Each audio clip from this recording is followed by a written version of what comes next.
Hey everyone, welcome back. Before we get into today's story, I need you to know that this is deeply personal and completely true. This isn't fiction or some story I found online. This is my life. And if you've ever lost someone you loved, someone who was your everything, I think this is going to resonate with you in ways you might not expect. So get comfortable, and let me tell you about my grandmother and the promise she made me the day before she died. My grandmother's name was Elena. She raised me from when I was 3 years old after my parents passed away. I don't remember them at all. They're just faces and photographs. But my grandmother, she was everything. My mother, my father, my best friend, my protector, all rolled into one. We lived in a small house at the edge of town, just us two, and I never felt like I was missing anything. Her love was enough to fill every empty space.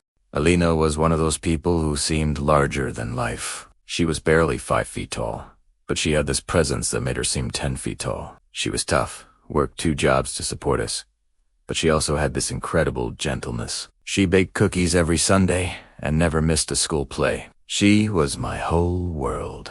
Growing up, she used to tell me stories about her childhood in another country, about old beliefs her grandmother had taught her. She believed that love was the strongest force in the universe, stronger than death, stronger than time. She'd say, real love doesn't end when someone dies. It just changes form. It becomes something that can still reach across the divide. I was 17 when she got sick. Cancer. By the time they found it, it was everywhere. The doctors gave her 6 months, maybe less. I remember sitting in the hospital room as the doctor explained. She didn't cry. She just held my hand and told me everything was going to be okay. Even then, facing her own death, she was still trying to protect me. Those last 6 months were the hardest, but also the most precious time of my life. We talked about everything. She taught me her recipes and made me promise I'd go to college and live a full life. The day before she passed, she was weak, but she seemed more alert than she'd been in weeks. She grabbed my hand, held it so tight, and looked right at me. She made me a promise. She said, "Listen to me.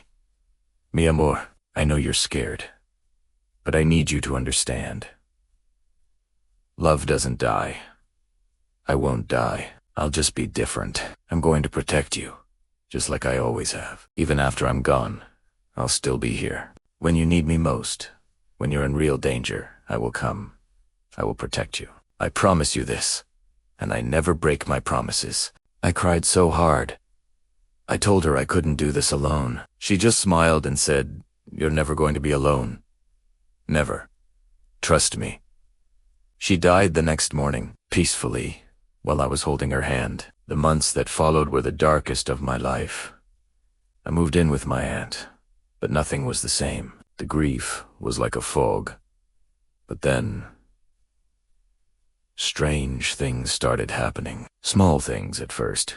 I'd be having a bad day, and suddenly I'd smell her perfume, that specific scent of lavender and vanilla. Or I'd be struggling with homework, and a book would fall off my shelf, open to the exact page I needed. I started keeping track, but I dismissed it as my mind playing tricks. The first, truly undeniable incident happened about 6 months after she died. I was in my first year of college. I was walking back to my dorm late one night, around 11. My usual route was a shortcut through a wooded path. As I was about to enter the path, I felt a hand on my shoulder, a gentle but firm pressure stopping me, and then I heard her voice, clear as day.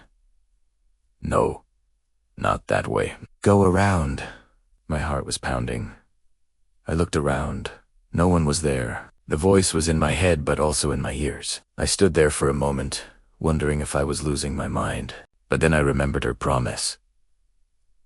So I listened. I turned and took the long, well-lit path. It took me an extra 15 minutes. When I got to my dorm, my roommate was staring at her phone, shocked. She said, "Did you hear what happened? A girl was attacked on the wooded path, the one you always take. Campus security sent an alert 20 minutes ago." My knees went weak. That could have been me. That would have been me, but it wasn't. Because my grandmother had stopped me, because she had kept her promise. After that night, I couldn't deny it anymore. She was really there. The signs became more frequent. I started to recognize the feeling of her presence, warm and safe. Sometimes I'd see her out of the corner of my eye, a shimmer in the air, a reflection in a mirror that showed someone behind me when no one was there. I started talking to her out loud, telling her about my day, and sometimes she'd answer. Not always in words, but with signs, like her favorite bird landing on my windowsill or a specific song on the radio. The second major incident happened a year later. I was dating a guy named Marcus. He seemed charming at first, but he became possessive and controlling. One night, we were at his apartment, and we got into an argument. He got really angry in a way I'd never seen. He grabbed my arm, hard enough to hurt, and started yelling. I was terrified. And then the lights went out. The entire building. In the darkness, I heard her voice again, loud and commanding. Run. Run now. Don't look back. Then, loud banging sounds started, like someone was pounding on the walls from the inside. Objects flew off shelves. Marcus let go of my arm, his face pale with terror. I ran. I didn't stop until I was back in my dorm. I filed a report, and later found out he had a history of hurting his girlfriends. He moved out a week later, terrified of what happened in his apartment. My grandmother had saved me again. Over the years, there have been countless other incidents. The time I felt compelled to check my brakes and found they were about to fail. The time I almost ate something I was allergic to and heard her voice warn me. She's guided me through college, my first job, through every challenge. I've felt her at my graduation, her approval when I made good choices, and her concern when I was going down the wrong path. I'm 25 now. It's been 8 years since she died, and she's still here, still keeping her promise. I've learned to trust that feeling, that internal warning system. People ask if I'm scared, having a ghost following me. The answer is no. How could I be scared of the person who loved me most? Her presence isn't scary, it's comforting. It's a reminder that I'm never alone. I don't know the full explanation of how this is possible. All I know is my reality. My grandmother promised to protect me, and she has. It's made me believe that death isn't the end. It's a transition, but the love we carry continues. If you've lost someone, they might still be with you, too. Pay attention to the signs, the coincidences that seem to perfect. Listen to your gut feelings. Talk to them. Love doesn't end. It just changes form. My grandmother taught me that, and she's proven it every single day. She promised to protect me, and she has. She still does, and I know, with absolute certainty, she always will. Thanks for listening. I'll see you in the next one. There are still nights when I cry for her, nights when I miss her physical presence so much it hurts. I miss her hugs, her laugh, her voice saying my name. I miss cooking with her, watching TV with her, just sitting in comfortable silence with her. I miss all the normal, everyday things that death took away. But I'm also grateful that I got 17 years with her. Grateful that she loved me enough to find a way to stay. Grateful for every sign, every intervention, and every moment I feel her presence. Life is strange and mysterious, full of things we don't understand. I used to think I knew how the world worked, what was possible and what wasn't. But my grandmother's love has taught me that reality is bigger and stranger and more beautiful than we imagine. There are forces at work that science can't measure, connections that death can't sever, and promises that can be kept beyond the grave. So that's my story. That's the truth of my life for the past 8 years. My grandmother promised to protect me even after death, and she has kept that promise in ways both subtle and dramatic. She's saved my life multiple times. She's guided me through difficult decisions. She's comforted me in moments of despair. She has been there for every important moment. And I know beyond any doubt that she always will be.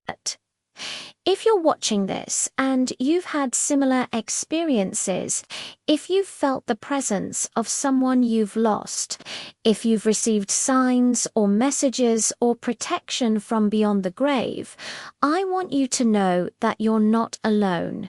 You're not crazy. You're not imagining things. Love is real and it's powerful, and it doesn't end when someone dies. Hold on to that. Treasure it. Be grateful for it. Because not everyone is lucky enough to be loved that much. Thank you for listening to my story.